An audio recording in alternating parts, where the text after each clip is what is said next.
So my name is Edna Pahewa. I was Edna Schuster growing up. Daughter of Emily and Bob. Fourth daughter of Emily and Bob. In the way of weaving, everything around us was for tourists because we were brought up in a family of Gairangi as my auntie and her sister as my nanny and then mum and her role. But we were always doing something for tourists, if it was making little souvenir poi to leis to pew-pews, right from 6 or 7. Our whole life has been in the mould of weaving or tourism, entertainment, cultural. We had to do kapahaka, but it wasn't kapahaka then, it was just penny haka probably. Penny haka is what it would be more referred to and then as you got older you were thrown, and I mean literally thrown into a concert party, Gairangi's one, of course, where you had to just perform. But it was a lovely experience. I don't regret any of my childhood. I think I think we were a lucky era in the way of growing up. We were sort of, mum and them had the depression and really struggled, and we were at where the economy had come back, and in the 60s or late 50s, 60s, 70s was a good time for growing up, I believe. For Māori, I think it was a year where, growing up where we were not encouraged to learn Māori, to speak Māori. My nanny, mum, they all believed that Pākehā was going to be the way in the world. So our generation missed out being taught te reo. Before us, it was spoken in the home, and after us and our kids, it was taught at kohanga reo. So we missed that generation of speaking te reo, and we weren't encouraged by our elders to speak te reo. Nanny and auntie would speak a bit in Māori, and you knew it was basic Māori, and we would understand, but it would never get into full dialect, kōrero with them because of that. Right from when, mind you, having said that, my mum would never force you to learn. It was always made part of your play or part of your daily work. But my nanny was different. She was of the old school where if you could learn, she'd make you learn. And we actually, Dawn and myself, were left with her while mum and dad went away on a kapahaka trip around the States, and that our 8 weeks with her was, I believe, the seed that she sowed the seed in us to do what we did, because she would make you learn. When we came home from school, primary school, waka school, we had to sit down and do mahi, do pew-pews. And she'd shoo our friends away. No, they got to do their work. And we'd have to sit there. We used to cry ourselves to sleep because we had no time as kids. Yeah. We were made to, go and sit down and first it was cut the backs off. And I didn't blame her, although I hated times like that where we had to just sit there and work. But it was part of her, their generation was making the money to make ends meet, and making pew-pews was part of that time. So, she was the one who made us sit there and learn how to do pew-pews, which carried on to other things. Well, my brothers were at St Stephen's boarding school, and pew-pews actually, the first tipene ora of pew-pews came from Mum, and that paid my brothers' fees.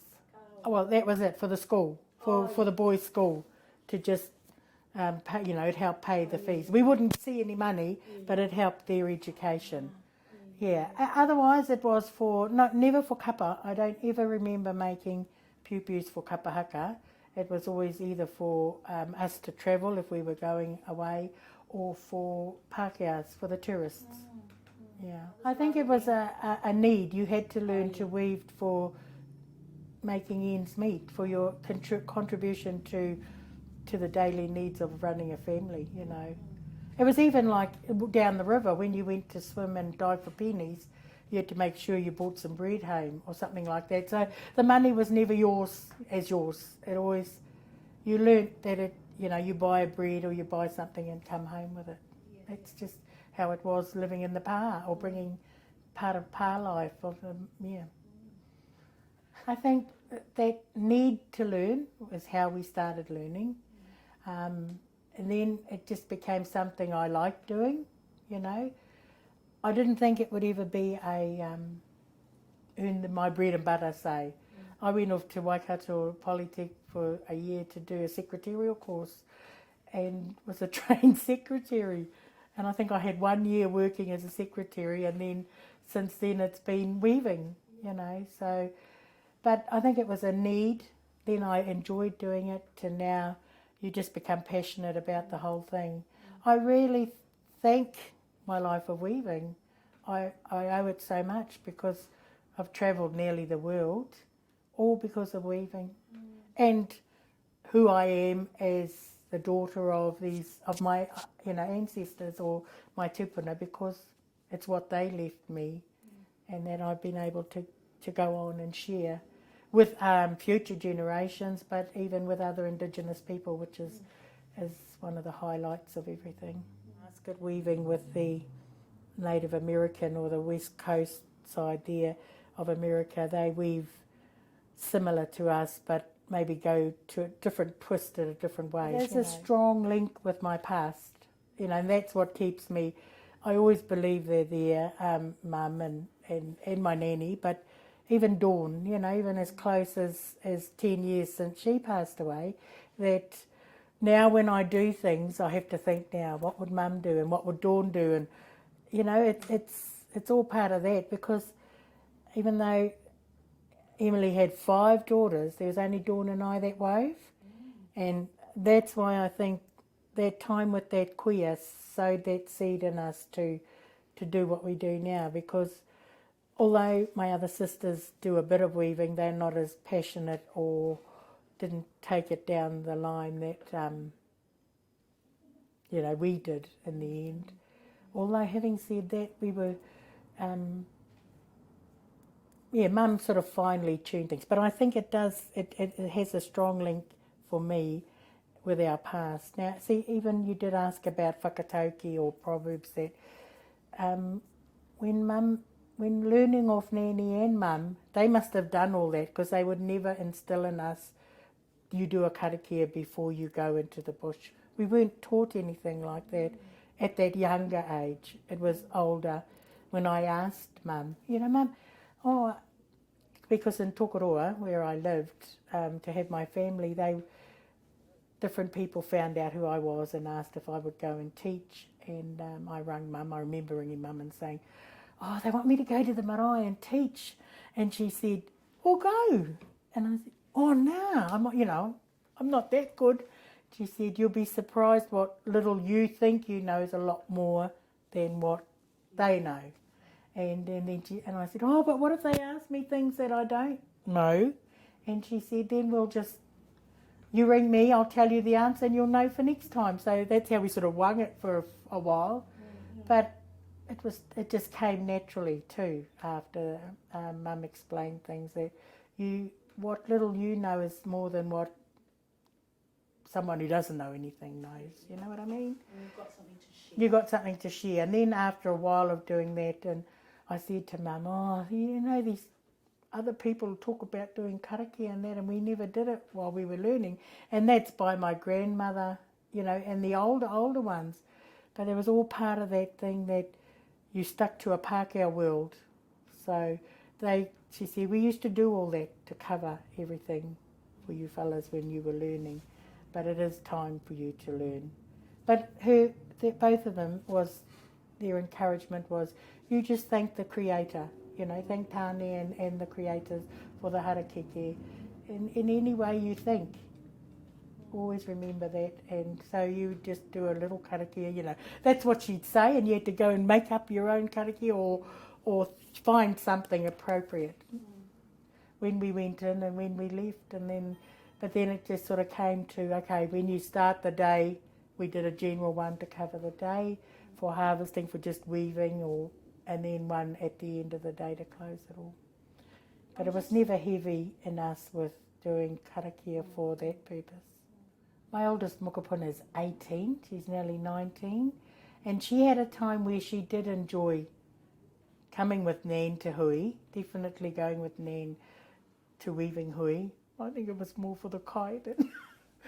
Although she did learn to weave, but she wasn't, you know, and I think the generation now for trying to get kids to be interested in weaving is a lot harder than when we were growing up, you know.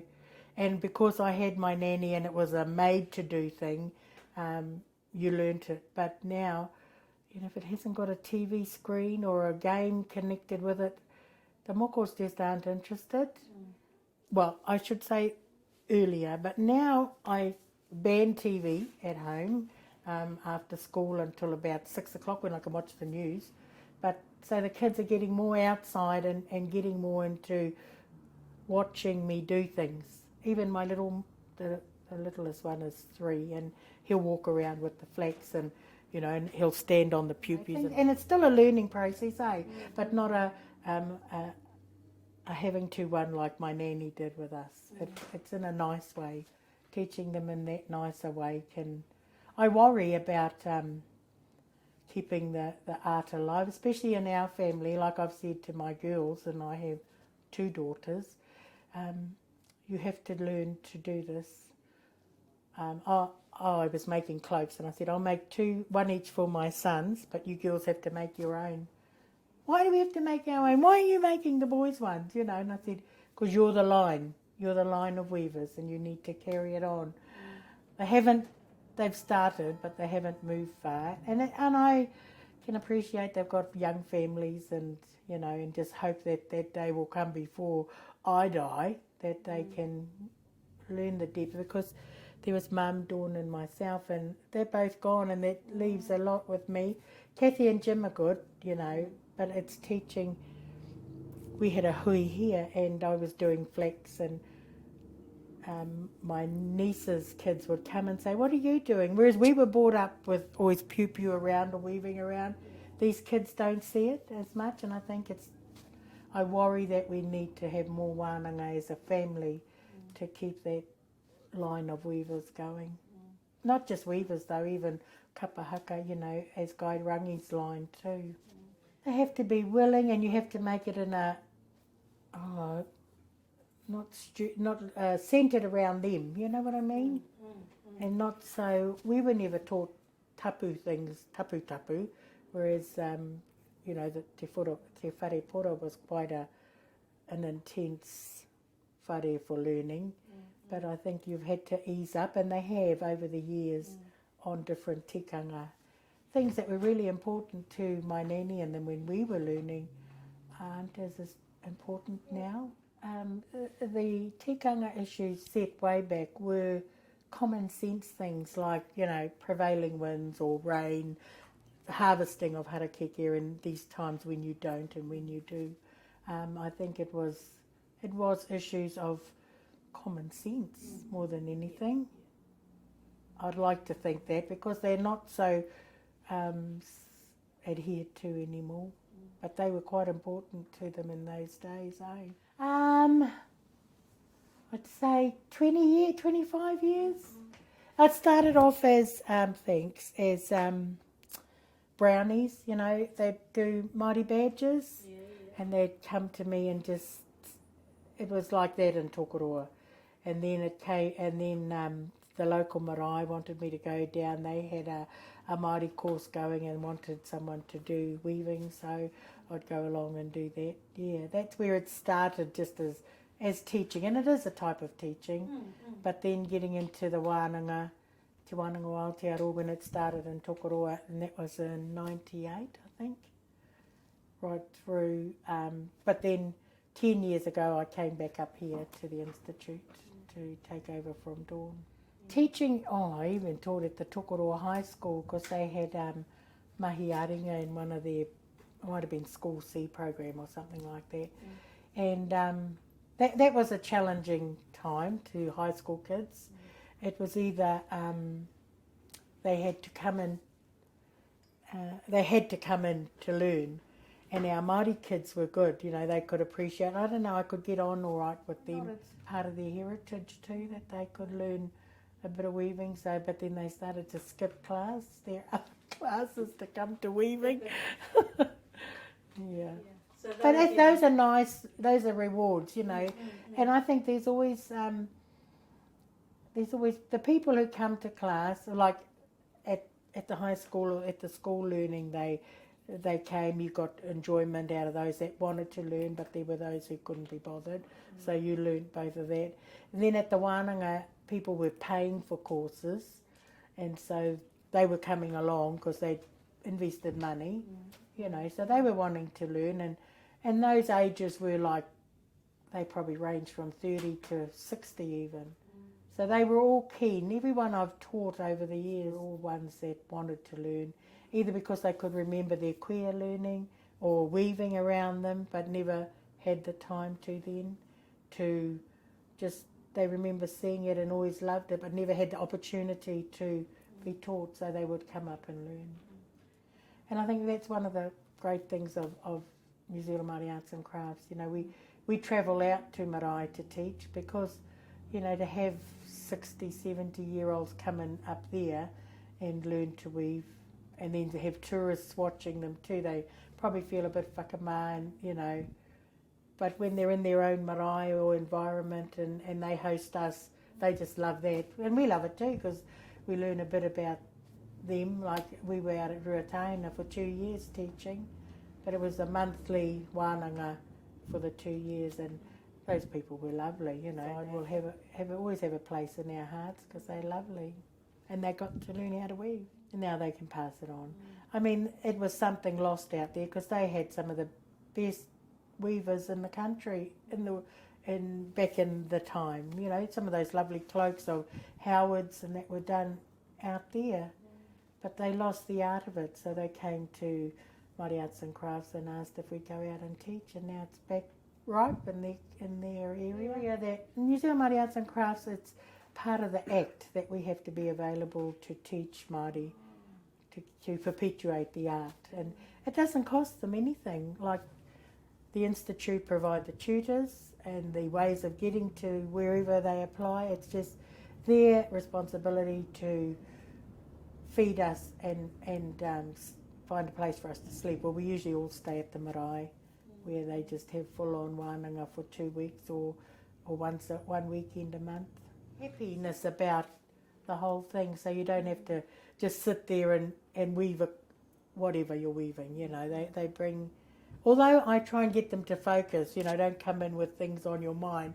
And so it's usually later down the course or down where they've got a bit further in their, whatever they're making, that we will have those talks. But yeah, you don't just come in to weave that and leave, you know what I mean? Weave whatever you're weaving and leave it. You get a lot of talk from others about different things, which is good. I just, you know, I see weaving in good hands in the future. Looking at what's being produced now, the fineness, not just the fineness of it, because I don't believe we only had fine work. We had the practical work, like the kete for the pipis, the kete for tukohu for cooking, or just the practical bag kete.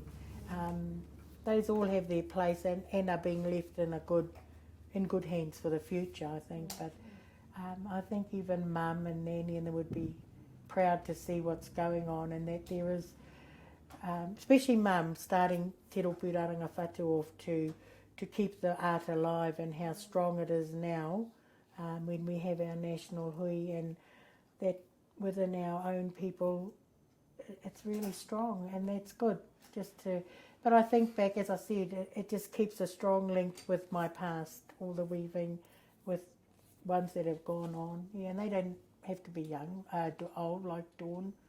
you know, but it's, I always think of them when I'm weaving or telling the mokos about it, you know.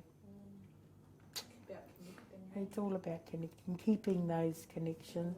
The same with overseas when you travel to, we'd just come back from Germany and that meeting house there. Now, my great-great-grandfather carved that, so working on 100-year-old tukutuku panel or tūrapa panels is, it just, you know, puts a feeling in you that you just will never have, or a lot of people don't experience, but you're lucky enough to be part of that.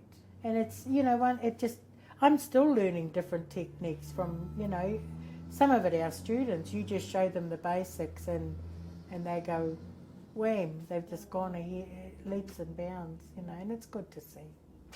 But no, I just think it's, we're grateful for our past and we're going hard at the present, but we've got to make sure the future's set too.